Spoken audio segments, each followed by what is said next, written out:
Hi guys, welcome to tonight's webinar. Glad to be here with you folks. This is our talk about the Path of 250, and I am your presenter and host, Tao Lee.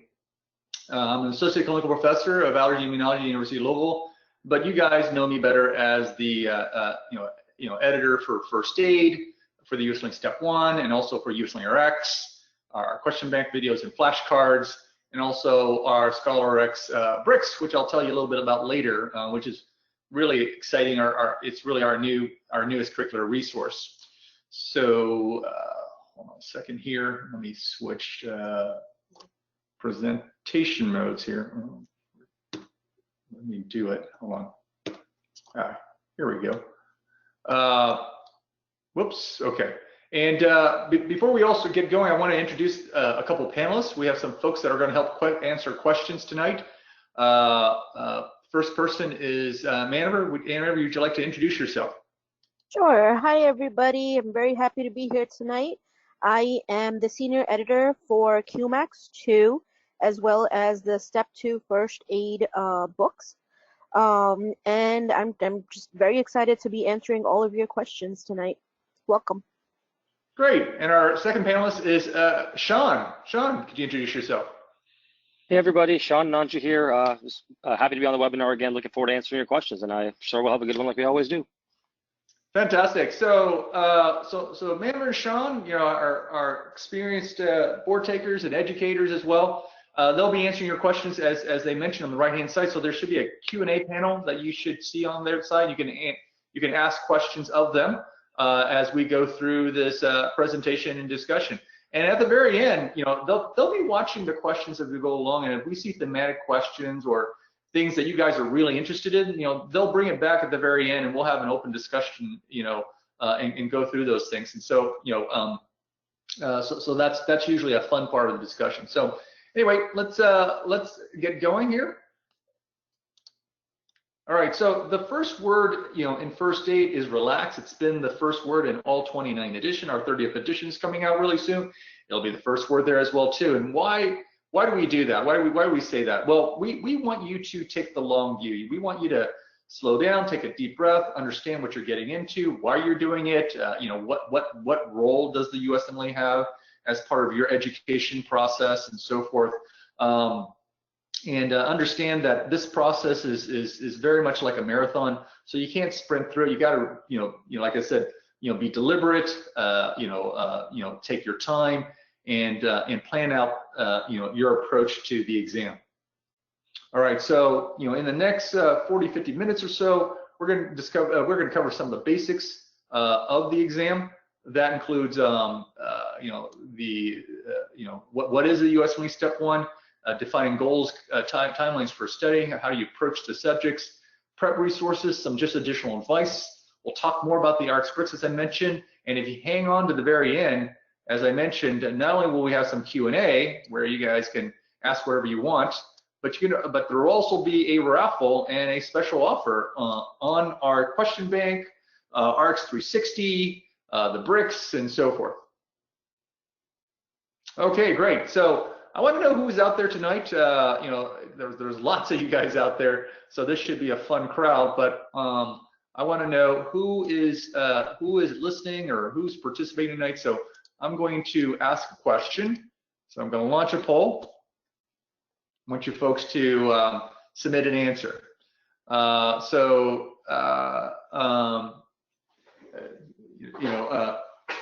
This will take a couple of seconds because there's literally hundreds of you guys answering. So it does take a little while for the webinar to pull all the answers, but keep it coming. All right, looks like about half you folks have voted. We're gonna keep it going. Normally for the first question, a lot of you folks have sometimes a challenge finding the where the polling is and whatnot. All right, close to 80% of you guys have answered. So let me close the poll and share the results. And what we see here is that most of the folks on tonight's presentation are international medical graduates. The majority of folks are from outside the United States. but we do have a fair number of students that are in the US as well too. So welcome to everybody. All right, oops, let me, oh, and I actually do have a second question, and hopefully this will go a little faster, which is, when do you plan to take the USMLE Step 1? Is it really soon, like right now, or is it later in the year, or next year? Especially for the M2 med students. Okay, about 30% of you guys have answered. I'll keep waiting. Again, it does take a little while for the results to roll in and get tabulated, so apologize for any delay, but we're gonna wait so we can get some more votes in here. All right, great. Most of you folks have voted, so I am going to close the poll and share the results. And you can see it's a big spread. There's folks like taking it right now, and there's people that are going to be taking it all through the year and through the spring, and then July and beyond. So of next year. So really a diverse crowd tonight. So welcome everybody. All right. So I am going to shut down the polls for now. Well, we've got a couple more questions a little later. And let's go on. So again, the step 1 is, a one-day exam. It's got 280 questions in 7 one-hour blocks, 40 questions, up to 40 questions per block, and you get a minimum of 45 minutes of break time. So it's a pretty straightforward setup. And here's a little diagram here. These are the blue blocks represent the exam blocks. Somewhere in the middle, you're going to take some breaks, lunch, pee breaks, snack breaks, that type of stuff. And then you have this orientation block at the very beginning. Now you're actually budgeted 15 minutes to do this. They actually give you 15 minutes to do this, but this is the same orientation block that material that you can get when you go to the USMLE.org website, download their software, install, and do the orientation block yourself. So the only reason to even go into this orientation block is to use the multimedia example that they have in there to adjust the audio on your headset. So if you do that, which will literally just take you 30 seconds, you can capture up to another 15 minutes of break time. So you should be close to an hour break time. And the other thing that you should be aware of is if you finish, any of these blocks sooner, let's say you finish this block, in 15 minutes as opposed to 60 minutes, you'll get those 10 minutes towards your break time, right? Because again, you have a total of 8 hours in the test center. That is untouchable. Okay, what type of questions are on the boards? It turns out there's really only one type, which is the single best answer. They used to have many other types in the past, but it's down to this. Now, that being said, there are variations of single best answers. Some of them will have images, some will have multimedia, just a handful of them, and we'll talk about how to handle them later on. The vast majority will have clinical vignettes. 80% or so of the exam will have case-based questions. And there's some additional scenario-based questions as well.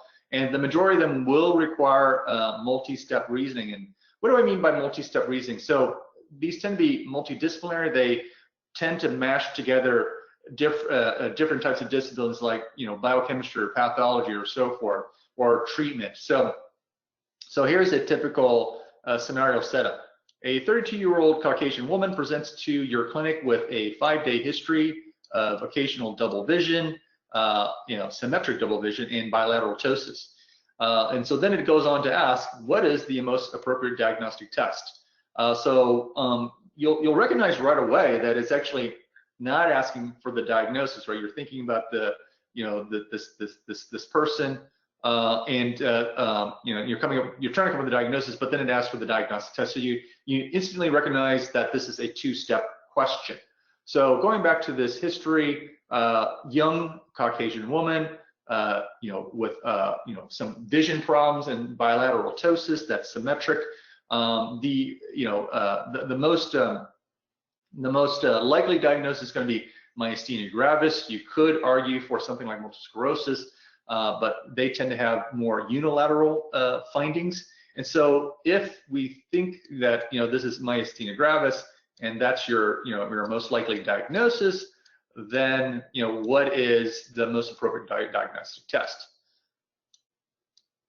So in this particular case, it's going to be something like idrophonium, which is a short-acting acetylcholinesterase inhibitor. So it's better known as the tensilin test. That is the classic answer. It is being supplanted mostly these days by antibody assays. So an anti-acetylcholinesterase antibody assay. But again, this gives you a nice idea of how the USMLE will give you a multi-step question and make you think through a couple of steps. All right, in terms of the interface, the USMLE has a fairly straightforward interface here. You can see here that they've got the question. Now, the question is actually broken into parts. The actual clinical case itself is typically called the STEM, and the actual question, which in this case is what's the most likely diagnosis, is the lead-in, right? And called the lead-in, and you can see you've got your questions. I'm sorry, your answer choices. There could be a minimum. There's usually a minimum 4. Sometimes they're 5. Sometimes 6. Rarely 7. And about 15 to 20% of the time, you will have some clinical. Some visualization. So it could be some gross path, histopath, X-rays, CTs, that type of stuff. You've got your navigation tools at the top and at the side. The all-important timer for the block and the day is down towards the left, and then here's the exit. You can lock the exam if you want to go for a pee break, but the timer will keep running, so just keep that in mind. All right, this is where people have tons and tons of questions, all right, especially given what's been going on with the USMLE pass-fail debate lately. So passing is still 194, and it's been that way for a couple of years. We don't expect any change in the short term. When I mean the short term, for sure in the next 6 months, there's nothing changing. So as you were aware, the USMLE and the NBME, which makes the USMLE, had a conference and discussed, whether the USMLE should go pass-fail. There was a lot of debate, a lot of discussion, a lot of folks on all sides of the issues, and in their preliminary recommendations, they are thinking about doing something such as, making it pass-fail, but they have not made that determination for sure. They are putting out those recommendations for, for public comment. They will have final recommendations that need to be ratified by a number of regulatory bodies. And whatever they do, they won't start implementing. And I say won't start implementing until basically the beginning of 2020. And which means that we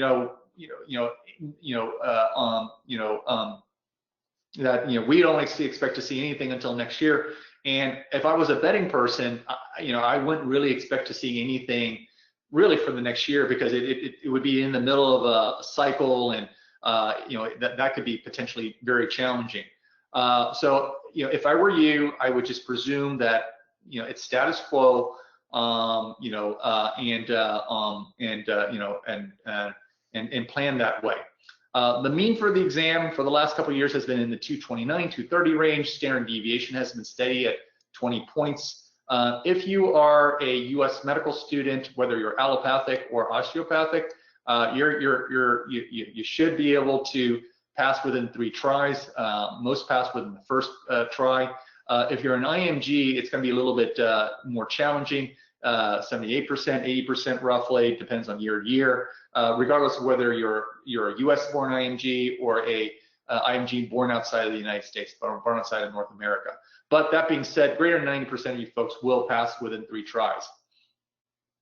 All right, so the USMLE does publish percentiles. We actually have a nice graph in first aid. Probably should be using that instead. But at least with this numerical graph, you can see that most students top out, and IMGs top out in the 270, 270 plus range, because that's 99th percentile. And then the 250, the proverbial 250 is around 1 standard deviation, so 85th percentile. And then most most people, you know, get 195 or higher, and you can see here's the failing threshold at 194 down here. All right, so when we think about the USMLE and passing USMLE, it's really also really defining your goals. And in first aid, we like to keep things really simple. You know, we talk about passing the exam, beating the mean, and acing the exam. And a lot of that's going to be driven by the types of residency careers that you're seeking.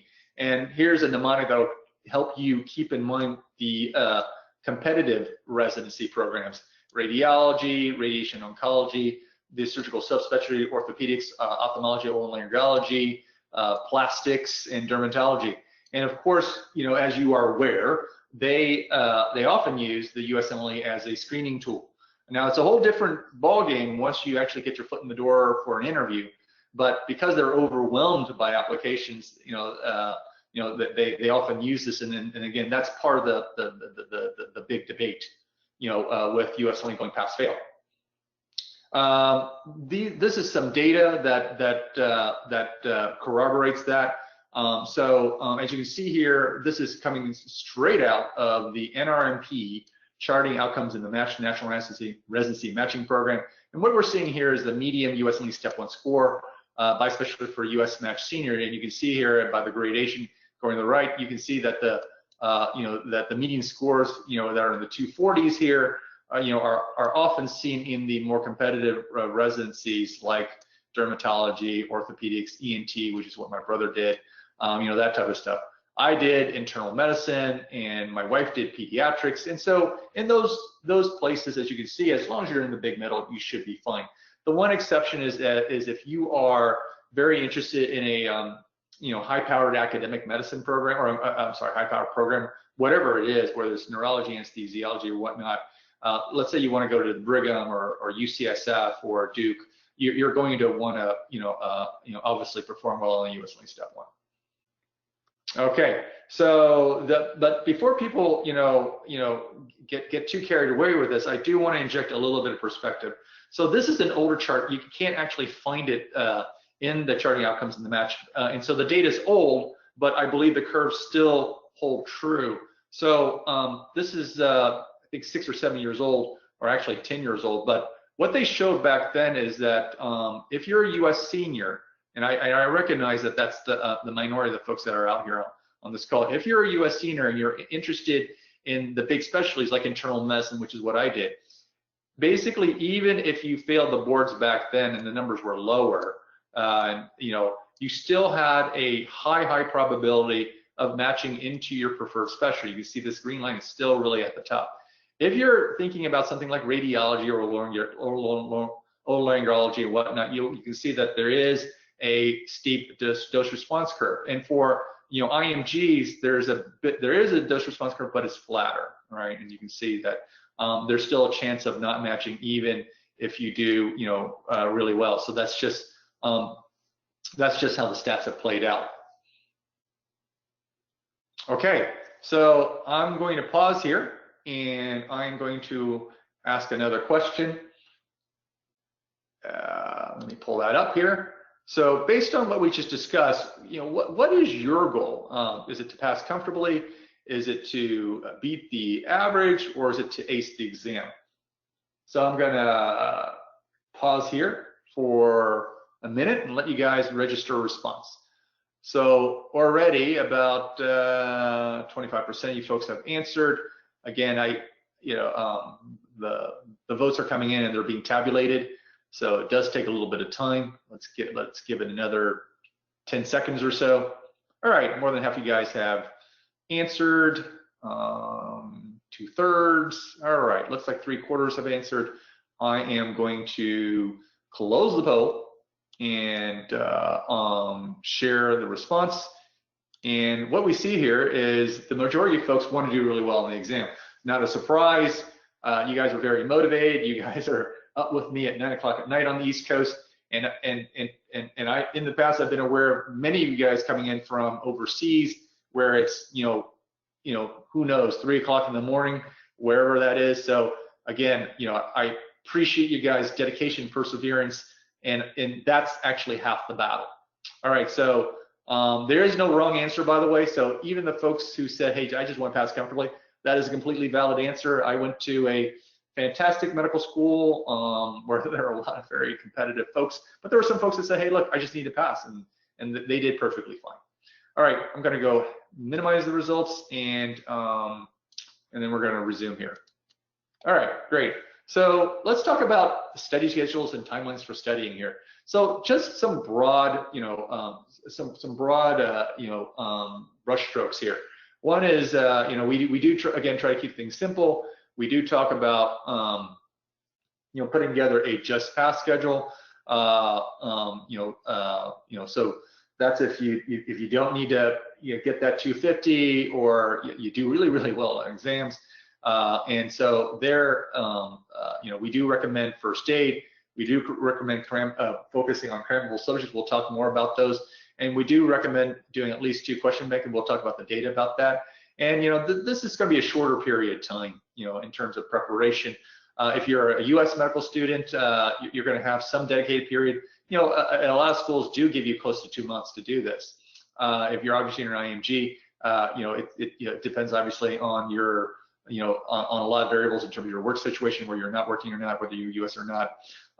If you need a higher score, if you historically have struggled with standardized exams, you may need to spend more time. Again, it's all dependent here. And here you're going to obviously have to take a much broader view, go much more comprehensive. And again, you'll be doing multiple question banks, up to sometimes 3 or even more question banks. And again, we'll go through that data that explains why that those recommendations later. All right, let's talk about study schedules.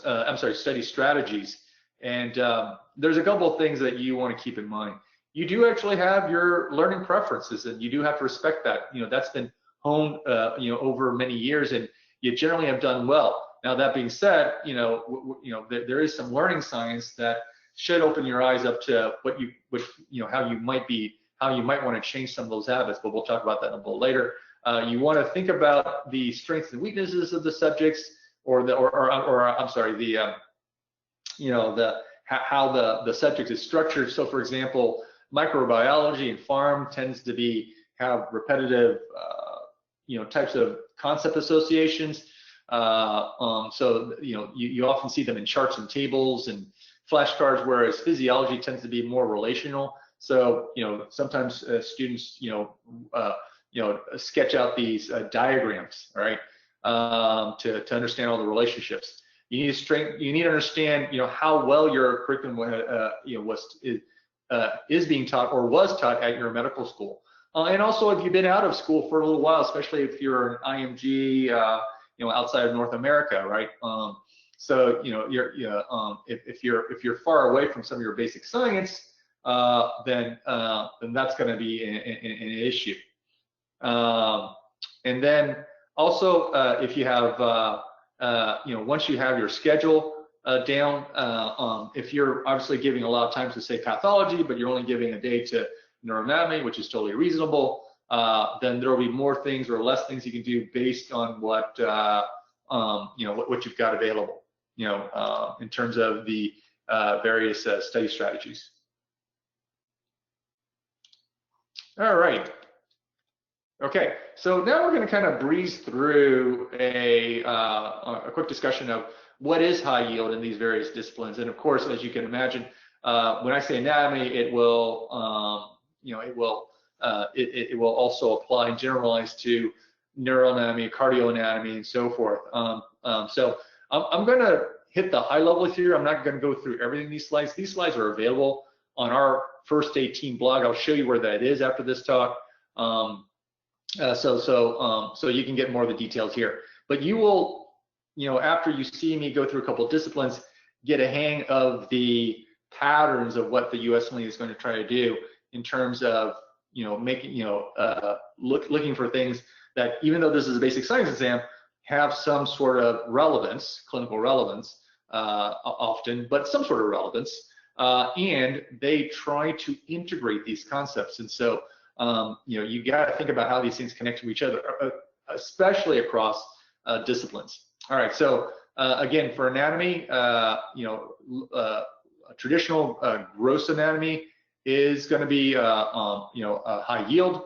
Low yield, and the anatomy that they are going to think about, test you about, tends to be clinically relevant. So traumatic injuries, procedures, that type of stuff. So if you have a spiral fracture of the humerus, you might recognize or remember that there's a certain nerve that goes through the humeral groove, and then they may ask you, hey, if that nerve gets injured, what might be happening in terms of motor and sensory deficits in your hand? All right. Neuroanatomy and embryo tends to be pretty high yield, actually, because of its applicability to clinical cases. And in terms of images, you're not going to be seeing gross anatomy, but you will see things like clinical images, and so you'll need to know your normal and abnormal anatomy, in that context.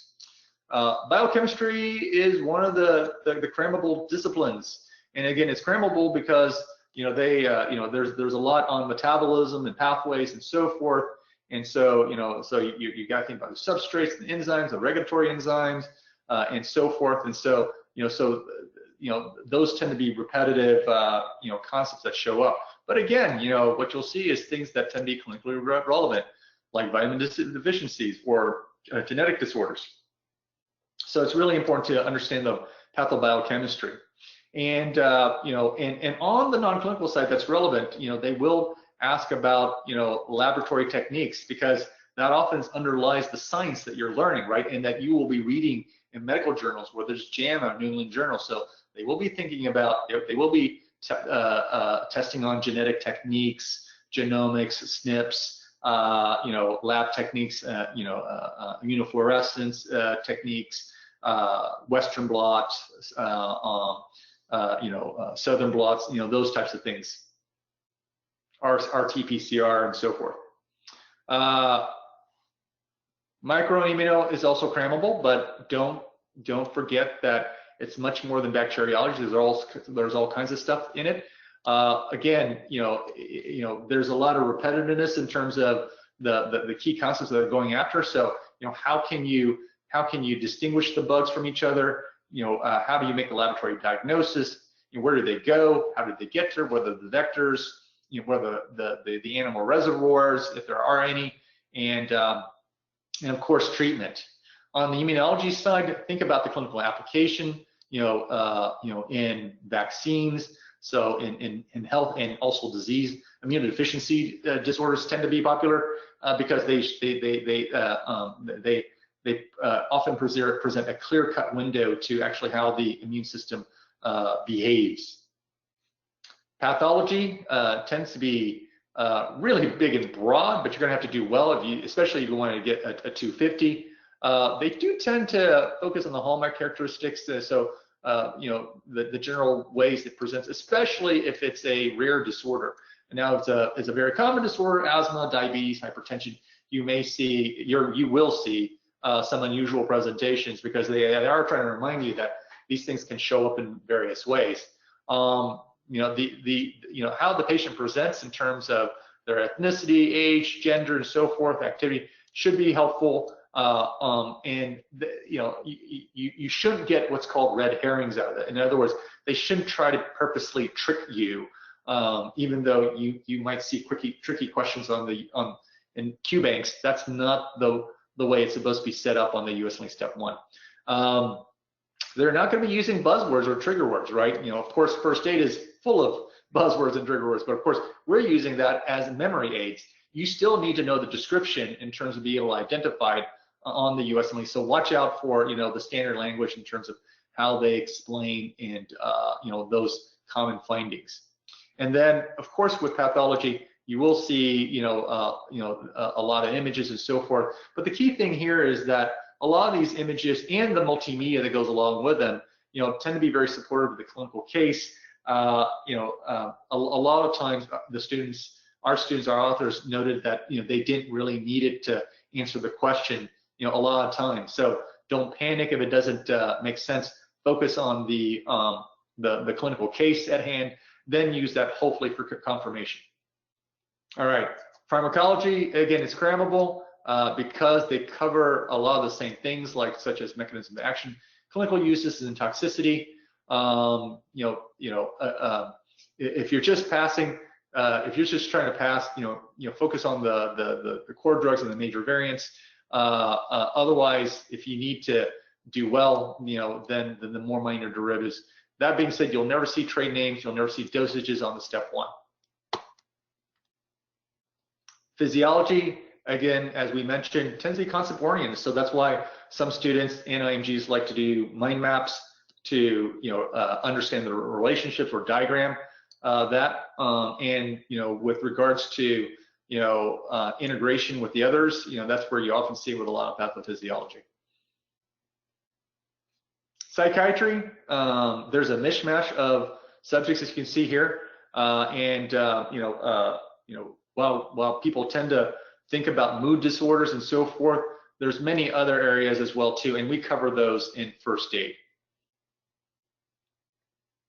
Public health. The traditional stuff in public health includes biostats, epi, ethics, and so forth, but lately in the last couple of years, it also has included healthcare delivery, patient safety, and quality improvement. We do have those questions in our question bank, and so make sure you keep up with those trends. All right, so that's a whirlwind tour through that. As you can see, I did hit on every single point. And if you go to firstaidteam.com, you can get those slides with all the details. And I'll show you at the very end. So with all these top subjects and topics that you need to deal with, how are you gonna put it all together, right? So as you're aware, there is a zillion things out there. There are review books like First Aid. There are Q banks like RX and Kaplan and UWorld. There are self-test question banks. There are case-based review course, and all kinds of websites and mobile apps and video stuff and all kinds of stuff out there. So how do you get through all this? Because obviously you don't have all the time and you don't have all the budget in the world, right? So we've tried to take some of the uncertainty out there. So in first aid in the very back, we do have resource reviews for not only high yield books but also high yield websites and apps and so forth. And on our website we have a more comprehensive set of reviews as well too. So it's the unabridged version is on the website firstaidteam.com. A couple things that you want to think about is get to know your resources early if you know you're going to use it, like first aid or whatever question bank you're going to be using, or question banks. Most of these resources are now on demand, so you should only buy what you can use, right?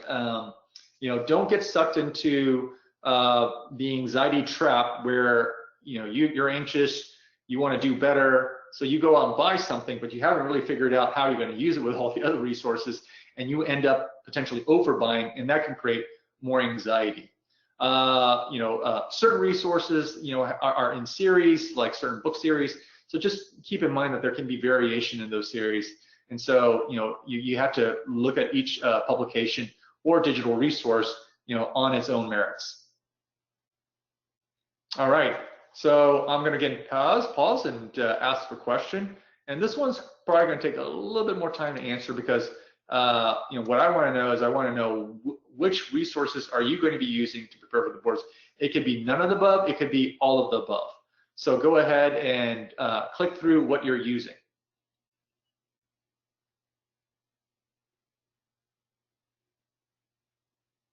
And we'll give folks a couple of seconds or a minute or so to register their responses. Okay, about a third of you folks have answered. Yeah, as I mentioned, I think this does take a little bit more time, so we'll keep it out. I'll wait till at least 2/3 of you guys have answered before we close the poll. All right, we are almost there. I am going to go ahead and close the poll and share the results and see what's going on. So as you can see, there's a nice spread across everything here. QBanks, oops, did I share? Okay, here we go, good. Hopefully you should be able to see the poll results now. As you can see, no surprise, the QBanks are at the very top. Review books, obviously are out there as well too. Videos are very, very popular these days, as are flashcards, and a lot of folks are now, doing this on the go. So, all these are valid resources. And, by the way, your school's, syllabi, curriculum materials can also be helpful, especially if you learned that stuff before. So keep that in mind, that could also be a useful resource. All right, I'm gonna minimize the poll and we'll resume here. So let's talk about some general advice here. So a couple of things. One is, when you develop a study schedule, you should be able to stick with it if you do a couple of things. Number one, if and again, I would strongly suggest that if you're not taking your exam till next year, you should take a look at our checklist in the front of first aid. It's right after the acknowledgments and so forth. It should give you a bit of a overview about the big steps in terms of planning for it. You want to make sure that you do not overschedule. You can't, most people can't, even in dedicated period, can't study for more than 11 to 12 hours a day. You just burn out, and your brain just gets fried. You want to have breaks. You want to take some exercise. You want to be with friends and family. You want to take at least a day off a week, or at least minimize the same day a week during the dedicated time. And so that's all part of it. Just as we talked about, staying relaxed and grounded. And also, if you save the more crammable subjects we talked about, the biochemistry, metabolic pathway, micro, pharm, towards the end, because while nobody wants to cram, and cramming is not a preferred way of learning because you forget so much, you will probably cram a little, and if you do, just obviously saving the crammable stuff towards the very end. So if you do all that, and one other thing I would suggest is, try to get through your primary study schedule with about a week to go, so that you can save a week for any adjustments, for doing lots of questions. If you do that, then you should be able to stick with it and not have to change up your study schedule too much. The other thing that I'll mention is that, as I mentioned earlier, you want to integrate and apply everything. These are multi-step questions. A lot of them are multi-step questions, and so you'll need to understand how all these concepts, how the pathology relates to the treatment, how the biochemistry relates to the pathology or to the treatment, and so forth. And if you were lucky enough to have a good education in certain areas that not only obviously is good for what you're doing for school, but good for the boards, then certainly review that stuff first. All right, I'm going to pause there and see if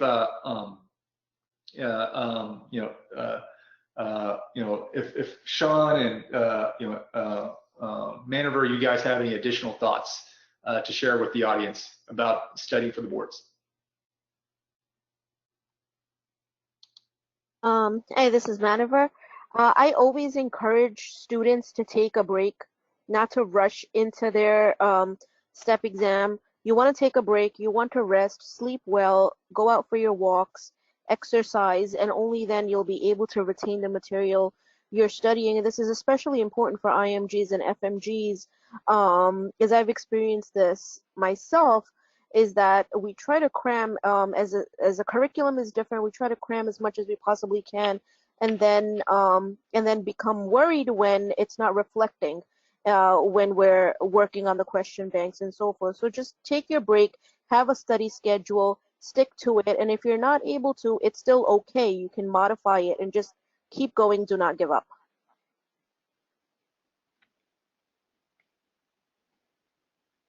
Very fantastic. Oh, was that somebody else? Was that Sean? Hey guys, just one quick thing. A lot of students feel overwhelmed when they're studying for STEP. So if you're feeling that way, don't worry. It's not the first time it's going to happen. It's not the last time it'll happen. It's a normal feeling. One thing to keep in mind is, a lot of people have succeeded. There are tools for you to succeed, so make sure you use the right ones. One of the reasons people feel overwhelmed is because they try using too many things at the same time. So be sure to check out RX Bricks, check out RX 360, use your first aid, do plenty of practice questions, and that is the recipe for success. Great. Thank you, Sean. All right, let's keep going here. So Let's talk about computer testing. So CBT stands for computer-based testing. That's the terminology they use. And as I mentioned, there is an orientation at the very beginning, when you download the software. So you should know that already. There are some keyboard shortcuts, and the general advice is really keep testing yourself. Whether it's digital or whether you have access to QBooks and stuff like that as well too. And whether you're doing dedicated or doing it along with your school coursework and whatnot, try to do questions every day if possible. And actually, there's a lot of science behind that. There was a major paper published in the journal Science about 6-7 years ago, and it actually made the front page of the New York Times science section. And what they found is that when they randomize students in this particular case to studying, they found that when they randomized to just studying it once, studying with concept maps, which is kind of like diagramming mind mapping here, retrieval practice, which is really self-testing. So that includes question banks or making up flashcards or just repeat cramming. The people who self-tested, so they did questions upon question, they did significantly better, as you can see here. And even if the questions were more complex, like inference questions, they still did better. And they had the same amount of time to prepare as all the other groups. And so so that's clear evidence that when you are doing questions, you're learning and not just assessing yourself. And so, what are the resources out there? Of course, there's stuff from the USMLE, and the good news is it's free. There's a sample test and about 120 items, and you can use that for format familiarity. There is the NBME CBSSA, the Comprehensive Basic Science Self-Assessment. They're up to about $424 roughly. It costs about 40, 60 bucks. And you use it for benchmarking, and it does have some predictiveness to your step 1 score. And then QBanks like USMLE-Rx, Kaplan, URO. Those are good for practicing, studying simulation. And RX also will provide a prediction score, and you can use RX to set up half-day, full-day simulation. That's a nice feature that we provide, so you don't actually have to buy some of these self-assessment forms if you want to save a little money.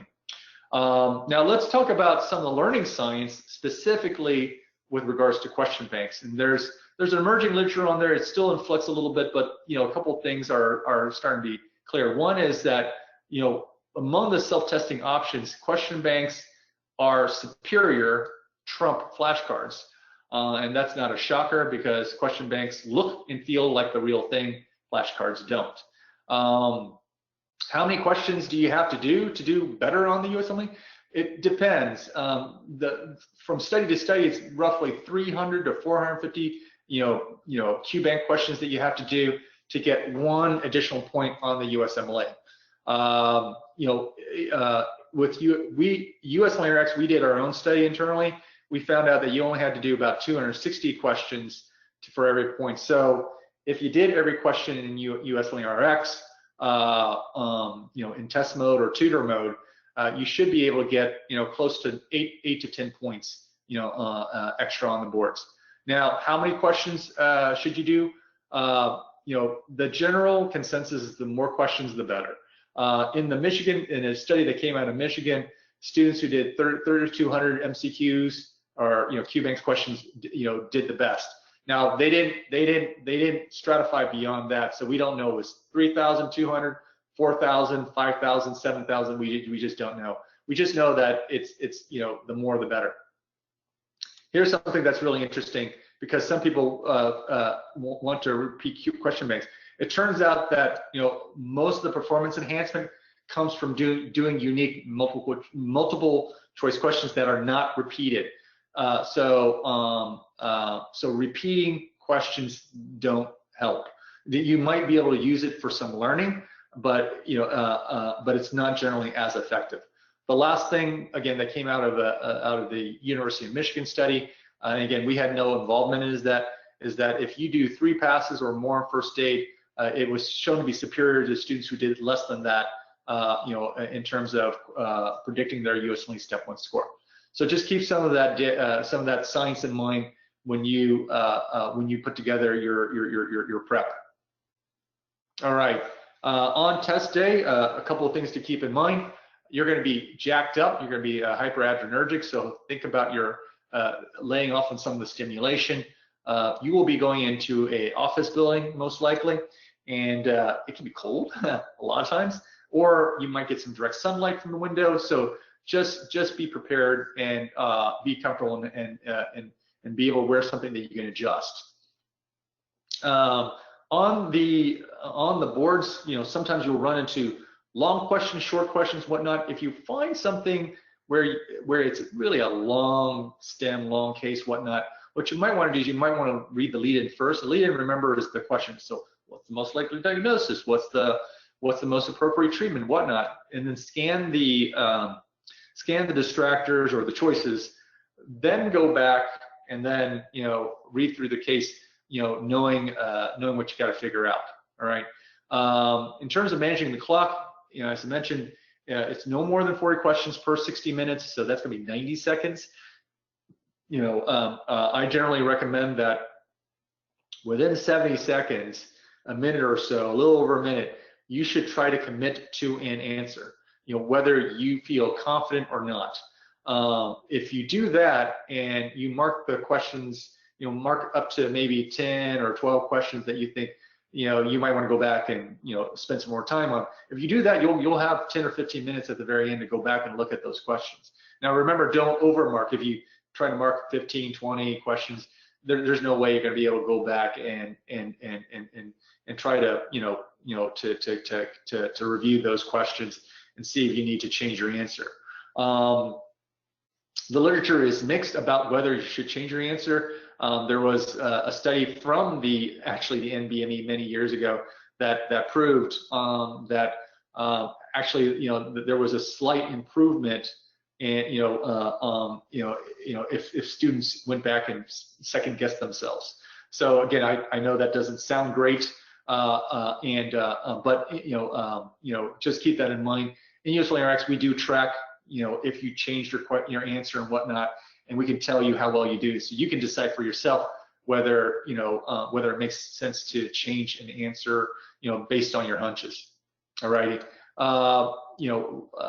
As I mentioned, you will want to take breaks throughout, and there's no prescribed way. It really depends on your rhythm, your energy level, and so forth. And so some people might go 2 blocks, take a break, 2 blocks, take a break, whatnot. Other people might go through 3 straight blocks, take a light lunch, 2 blocks, take a break, then so forth. So it really depends on how on where your energy level is during the day. If you want to figure that out, you can of course go into RX, create a full day simulation with 280 items, and then and we'll run you through a full day simulation, and then you can get a sense of when you want to take your breaks and time it. There are going to be some really hard questions, and so this was a joke in my study group in med school, which is if at some point you don't know what it is, then you're just going to have to take a guess, and we all decide to choose C, and so we call it the C reflex. And so just keep in mind that some of the questions, they're just going to be impossible. There's no way you're going to be able to learn, everything that can possibly be tested on the USMLE. They have literally tens of thousands of questions they can ask you. And then number 2, some of the questions may be experimental questions. So there's a question that feel a little wonky, or it just doesn't feel right. Then again, like I said, take your best guess at it and go on, and keep your fingers crossed that it's one of those experimental questions. At the end of the day, hopefully, as long as you pass, you'll get your your medical degree, and hopefully you'll get the right score that will allow you to be competitive for your residency application. All right, so we're going to shift a little bit. I want to tell you just a little bit about bricks. I mentioned this at the very beginning. This is just an awesome brand new addition to USMLE-Rx, RX360, our question bank, and so forth. These are what we consider foundational learning tools. We call them bricks because you can use it to build your foundation of knowledge, and they're also interconnectable to each other. So like Lego bricks, you can kind of stack the bricks any way you need to get to, go well with your learning. You can use this with your courses at school. They have simple language, so it's meant to, give you extremely clear explanation in everyday language without a lot of fancy words and talk and so forth, with interactive flashcards, great illustrations, mnemonics, of course, because we're first aid, and they actually do connect it to USMLE-Rx, so to our question banks, to first aid if you have those subscriptions. And so, students have been using them and been giving us lots of great feedback. I can actually show a very quick overview of them. And so again, if you are in USMLE-Rx and so forth, if you are already a user, first of all, thank you.